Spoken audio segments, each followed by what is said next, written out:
Salut tout le monde, c'est Johan de la chaîne SkyMalt. Aujourd'hui, nouvelle vidéo où je vais vous présenter 3 whiskies haut de gamme dans ma collection que je souhaitais vous présenter. Donc, on va commencer du coup tout de suite avec le premier whisky qui est un whisky japonais. Je ne sais pas vraiment si vous voyez. C'est le Hibiki de Suntory, le Japanese Harmony. Donc voilà, c'est un whisky que j'ai acheté récemment, j'ai pu l'acheter le mois dernier. Parce qu'en ce moment, en fait, je découvre un petit peu le whisky japonais. Alors, je connaissais, mais du coup, je m'étais dit que j'allais m'offrir un bon whisky japonais assez réputé pour voir ce que ça donne. Et donc, du coup, j'ai été conseillé dans une boutique pour cette bouteille-là. Donc voilà. Donc celui-ci, du coup, c'est un whisky japonais. Donc, c'est Suntory qui le commercialise. Alors, il s'appelle le whisky, j'ai ma note à côté, hein. Il s'appelle en fait le whisky Japanese Harmony parce qu'il symbolise en fait l'harmonie qui existe au Japon entre la nature et les hommes. C'est beau et c'est bon aussi. Donc voilà, du coup, c'est un blend issu d'une sélection méticuleuse de whisky parmi les plus raffinés de la maison. Donc en fait, ils ont pris en fait plusieurs whiskies en gros du Japon, donc des distilleries très connues, hein. Il y a Yamazaki, Akushu et Chita. Et en fait, du coup, ils en ont fait un assemblage pour donner ce whisky-là. Donc en termes de prix, c'est une bouteille qui coûte aux alentours de 90 euros. En fait, c'est un truc de dingue en fait, avec cette bouteille, c'est qu'elle devient très vite introuvable. Moi, je me souviens qu'il y avait quelques années, je voulais en acheter une. Et puis au final, bon, j'avais un peu tardé. Et quand je voulais l'acheter, le mec m'a dit on n'en a plus. Et c'est rupture de stock pour au moins un an. Du coup, j'ai dit ok, d'accord, ça me saoule un peu. Donc j'avais pas acheté. Et puis du coup, quand je m'étais fait conseiller cette bouteille-là, je me suis dit bon, bah vas-y, je vais en acheter une. Du coup, j'avais acheté une bouteille. Et puis là, je viens de voir en fait que sur le site de la maison de whisky, déjà quand on veut l'acheter, c'est maximum 2 par client pour pas qu'il y ait un mec qui en achète 50 et qui spécule dessus. Et là, en plus, elle est rupture de stock. Donc, c'est marqué bientôt disponible. Donc voilà, franchement, ce whisky-là, c'est un whisky incroyable aussi. Je le trouve hyper fin, vraiment hyper fin, hyper doux, vraiment super agréable. Et certains whiskies japonais, je les bois avec, surtout l'été, je les bois avec de l'eau, je les coupe à l'eau fraîche, à l'eau minérale ou à l'eau de source, ça dépend.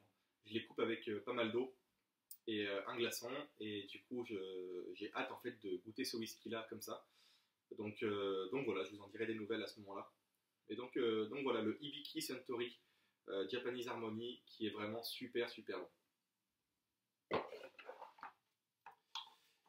Tac. Allez. Ensuite, du coup, on va passer sur une distillerie que je vous ai déjà présentée dans la dernière vidéo, il me semble que c'était. Un whisky Kavalan que je souhaitais vous présenter pour plusieurs raisons. Donc celui-ci, du coup, c'est la bouteille Kavalan, c'est leur gamme soliste.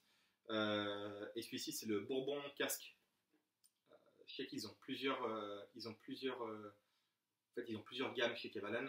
Et ils ont leur gamme soliste qui comprend plusieurs types de whisky, dont le Bourbon Cask Finish. Il me semble qu'ils ont aussi le Vino Barrique. J'en ai un autre là que j'avais goûté aussi que j'avais pas trop aimé. Enfin bref, voilà. Au pire vous verrez. Donc voilà. Donc, du coup, le packaging est assez classe. Vous ouvrez, vous avez la bouteille comme ça. Hop. Ensuite, vous avez un espèce de petit parchemin avec certificat d'authenticité. Parce que du coup, c'est une bouteille, c'est pas une édition limitée en fait, c'est juste que du coup, il nous indique le numéro du fût et le numéro de la bouteille qui a été tirée de ce fût-là. Donc dans ce fût, en fait, ils ont tiré 163 bouteilles et moi, du coup, c'est la bouteille numéro 10. Donc, voilà. Et donc, du coup, en gros, c'est un certificat d'authenticité qui prouve que machin truc. Donc, bon, c'est sympa, mais bon, on s'en fout un peu. Donc voilà, du coup, cette bouteille, c'est la Kavalan Soliste Bourbon Casque. C'est une bouteille que j'ai vraiment appréciée. En fait, quand j'avais acheté la bouteille de Kavalan, celle que je vous ai présentée avant, donc entrée de gamme Kavalan, j'avais vraiment apprécié l'univers. C'est des goûts en fait qu'on n'a pas l'habitude de goûter, des whisky taïwanais. Donc j'avais vraiment apprécié ça et je m'étais dit un jour je m'offrirais une bouteille de Kavalan un peu plus haut de gamme. Et puis pendant les soldes, ce qui s'est passé, c'est que sur le site de la maison du whisky, il y avait des soldes intéressants. Et il y avait cette gamme Soliste qui me titillait un petit peu depuis quelques temps, sauf que c'est des bouteilles chères.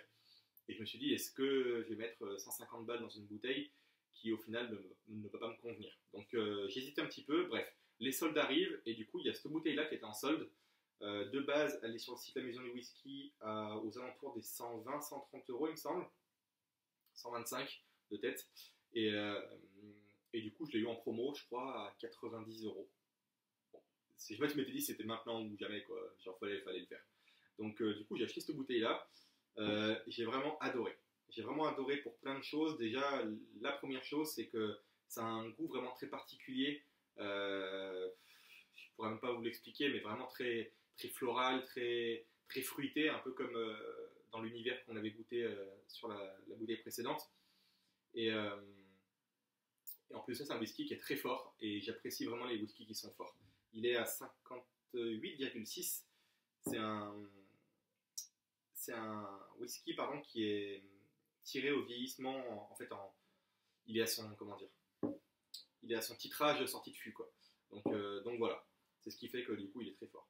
Donc Cavalen Soliste ex-Bourbon Casque, c'est vraiment un très bon whisky que je recommande pour les personnes qui veulent goûter un whisky un peu haut de gamme sans forcément dépenser 300 euros. Bon, je sais que 130 euros c'est déjà énorme pour une bouteille de whisky. Moi je pars du principe que au-delà de 100 euros, je trouve qu'on paye la rareté ou on paye un peu l'image de marque. Je sais que sur les Dalmor aussi c'est hyper cher alors que ça vaut pas forcément le prix. Mais donc du coup voilà, guettez un petit peu, elle est à 120-130 euros à des moments pendant des soldes, des promotions, des journées un peu spéciales, elle peut baisser un peu en prix. Je pense vraiment que c'est une bouteille à avoir dans sa collection parce que c'est un whisky qui change de ce qu'on a l'habitude de boire et qui nous permet en fait d'ouvrir un peu nos palais à des nouveaux goûts et c'est super intéressant. Donc voilà pour celle-ci. Hop, tac tac. C'est un bordel à côté là, à force de posséder whisky. Si j'en renverse une. Bon, là on attaque dans le lourd. Dans le lourd. Je m'étais dit que j'allais sûrement faire une vidéo spéciale pour cette bouteille. Mais du coup, si je veux faire une vidéo spéciale, il faut que je la travaille, tout ça. Donc je m'étais dit peut-être plus tard, peut-être un jour. Mais je ne pouvais pas vous présenter des bouteilles d'exception de ma collection que j'adore sans vous présenter celle-ci. C'était impossible. Donc je m'étais dit, allez, je la présente et puis si les gens sont intéressés, je leur ferai vraiment une vidéo là-dessus. Donc bien évidemment, pour ceux qui ont vu la vidéo précédente où je présente des whiskies, j'avais présenté la distillerie Ardbeg que j'adore. Et donc j'en ai parlé aussi un petit peu, la bouteille Ardbeg Black. Donc la bouteille Ardbeg Black, c'est donc la distillerie de Ardbeg qui se situe sur l'île de Islay, au large de l'Écosse. Ils font du whisky tourbé. Le whisky Ardbeg est reconnu comme étant très très tourbé. Et donc cette bouteille, en fait, elle est sortie en 2020. Il me semble que c'était en mai 2020, avril 2020. Et en fait, c'est pour célébrer les 20 ans du Committee Release. Donc voilà, c'est pour ça qu'ils ont sorti cette bouteille. Elle est vieillie en fût de pinot noir de Nouvelle-Zélande. Et ce qui fait aussi un peu la particularité de cette bouteille-là, c'est que la boîte est pleine de moutons. Je ne sais pas si vous voyez, il y a plein de moutons dessus, plein de moutons blancs et un mouton noir. Et en fait, ils ont fait ce packaging-là en fait, parce que vu que c'est fini en fût de pinot noir de Nouvelle-Zélande, en Nouvelle-Zélande, c'est une île où il y a plus de moutons, il me semble, que d'habitants. Donc c'est pour ça qu'ils ont fait ça comme packaging. Je trouve ça sympa. Voilà. Hop, hop, hop. Je trouve que les boîtes de Ardbeg sont en général super sympas. Les boîtes de leurs éditions limitées Committee Release. Donc voilà. Et voilà la bouteille. La particularité aussi de la bouteille, c'est qu'elle est opaque, noire. Personnellement, j'aime pas trop. J'aime pas trop parce qu'on galère à voir le niveau de whisky qui nous reste dedans. Et sur une bouteille comme ça, mine de rien, bah, c'est important. C'est important de savoir combien de temps on va pouvoir savourer ça ou pas. Donc voilà, en la mettant vraiment à la lumière, on peut voir un petit peu, mais c'est un peu galère. Donc voilà. Donc cette bouteille, pour moi, c'est le meilleur whisky que j'ai bu de ma vie. Un des meilleurs whiskies que j'ai bu de ma vie. Après, c'est que mes goûts à moi, mais moi qui aime le tourbé, qui aime le fruité, qui aime les whiskies très fins, c'est exactement ça. En fait, c'est un whisky qui est... On sent la tourbe, on sent le côté Ardbeg, et puis d'un autre côté, c'est hyper fruité, c'est rond, c'est... rond, je sais pas ce que ça veut dire rond, mais je sais pas pourquoi je le dis. Il est, voilà, comment dire, il casse pas, quoi. Ça enveloppe, c'est vraiment super agréable à boire. Voilà. Après, malheureusement, il y a un petit problème avec cette bouteille-là, c'est qu'évidemment, c'est une édition limitée. Comme à chaque fois, les éditions limitées Ardbeg, elles se vendent en 2 semaines, il n'y a plus rien. Il y a des mecs qui achètent 200 bouteilles sur le site, et les mecs, ils arrivent dans les caves, ils vident tout pour ensuite spéculer dessus. Euh, donc voilà, donc déjà, en fait, là, ça devient introuvable. Et quand on les trouve, en fait, c'est au prix fort. Donc je sais que voilà, là, je viens de voir un site à 160 euros. C'est pas cher, franchement, c'est pas cher. Je sais qu'en général, elles sont aux alentours de 190. 190 euros pour cette bouteille. En sachant que moi, je l'avais acheté du coup à la sortie. Je crois que c'était quelques jours après la sortie. Donc la cave dans laquelle je vais venait de les recevoir. Et je l'ai payé 120 euros au prix normal. Donc voilà. J'espère en fait pouvoir m'en acheter une autre prochainement, malheureusement au prix de 160-190 euros, que je mettrai de côté et que j'ouvrirai dans peut-être 20 ans pour me rappeler un petit peu cette bouteille-là, parce que si dans 20 ans je veux en acheter une, je pense que les prix seront aux alentours des 400, comme on peut voir des fois sur les bouteilles de Ardbeg, donc ça me ferait un peu chier. Donc voilà, cette bouteille de Ardbeg, c'est vraiment pour moi, je le répète encore, ma bouteille de whisky préférée et un excellent whisky. Donc voilà, la vidéo se termine du coup. Je vous ai présenté donc le Japanese Harmony de Suntory, un whisky japonais, aux alentours des 90 euros. Le Kavalan Bourbon Casque de l'organe Soliste à 120 euros, on va dire, au prix fort. 120-130. Et ensuite, du coup, la bouteille de Ardbeg Black que vous pouvez trouver maintenant aux alentours des 160-190 euros.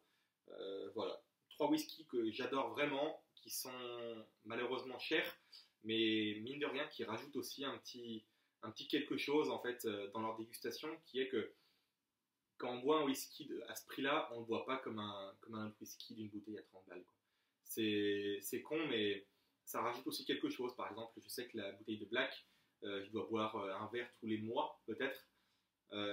Du coup, c'est ce qui rend un peu bah, voilà, la dégustation un peu, comment dire, qui sort un peu de l'ordinaire et qui rajoute un petit plus à cette dégustation. Donc, je trouve ça aussi agréable d'avoir des bouteilles comme ça dans sa collection où on y touche voilà, une fois par mois, une fois tous les 2 mois pour les grandes occasions. Donc voilà. Voilà. N'hésitez pas à me donner des indications pour les prochaines vidéos. Si vous avez des questions, n'hésitez pas aussi en commentaire. Mettez aussi un like pour ceux qui ont apprécié la vidéo et abonnez-vous. Alors je sais que ça fait très youtubeur de dire ça, mais c'est vrai que je débute sur YouTube. Mon objectif c'est pas d'avoir des dizaines de milliers d'abonnés. Mon but c'est de partager un peu ma collection, ce que j'ai pu découvrir en achetant des whiskies différents. Et de voir qu'il y a du monde qui suit derrière, bah, c'est toujours mieux et ça motive toujours pour faire des vidéos. Donc voilà, je vous dis à la prochaine et ciao. Salut!